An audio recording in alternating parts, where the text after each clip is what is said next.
Sector 16 चलो aunty जी। जी साहब बैठो। माँ, माँ यहाँ पे क्या कर रही है? इतने सालों बाद यहाँ पर देख रहा हूँ, वो भी रिक्शा चलाते हुए। क्या हो गया साहब? बैठो, मैं छोड़ दूंगी सेक्टर 16। आंटी जी बस 1 मिनट, मुझे सच जानना होगा चल क्या रहा है। बैठो। आंटी जी आप बहुत परेशान लग रहे हैं, कुछ बात है क्या? अरे बेटा, आपको मैं जानती नहीं, आप भी मुझे नहीं जानते। छोड़ो ना, मैं परेशान हूँ क्या हूँ। आप बैठो, मैं छोड़ दूंगी आपको सेक्टर 16। बैठो। आंटी देखिए, जान पहचान की बात नहीं है, आपके चेहरे पे उदासी मुझे दिखाई दे रही है। एक फौजी के नाते पूछ रहा हूँ आपसे मैं, और किसी के चेहरे पे ऐसे उदासी मुझे अच्छी नहीं लगती। आप मुझे बता सकते हैं कि क्या परेशानी है? मैं क्या बताऊँ आपको, मेरा बेटा भी ना फौज में था। जब मेरा बेटा मेरे पास था, मेरे पति थे, मेरा घर बहुत खुशहाल था बेटा।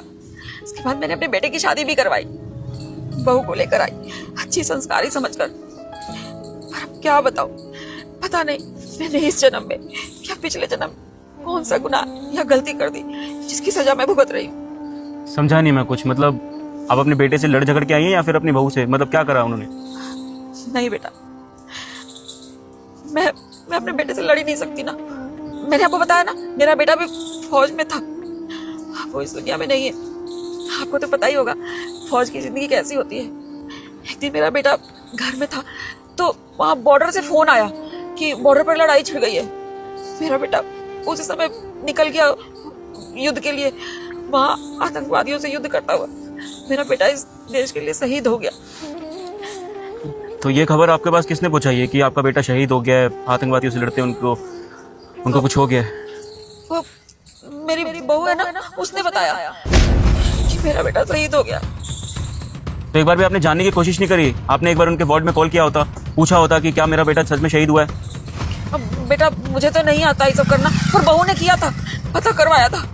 बेटा मैं क्या बताऊं, माँ की कैसी फूटी किस्मत है। वैसे अपने बच्चे के आखिरी दर्शन भी नहीं कर सकी, मैं उसको देख भी नहीं सकी। वो बॉर्डर पर शहीद हो गया, उसकी बॉडी भी नहीं मिली, ऐसा मेरी बहू ने बताया। उसने फोन कर पता किया था, बॉडी नहीं मिली उसकी। देखिए आंटी जी, बहुत सालों से मैं फौज में काम करता आ रहा हूँ और ऐसा कुछ भी नहीं होता। शायद आपकी बहू ने आपका पागल बनाया है। अगर कोई फौजी इस देश के लिए शहीद होता है तो उसकी बॉडी अंतिम दर्शन के लिए अपने घर ज़रूर आती है, तिरंगे में लपेटते हुए।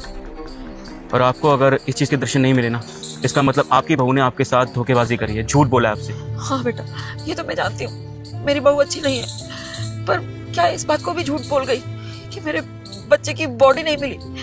आपको क्या क्या बताऊं, अगर मेरी बहू अच्छी होती तो शायद आज अपने घर में होती ना, मैं भी आराम की जिंदगी काट रही होती।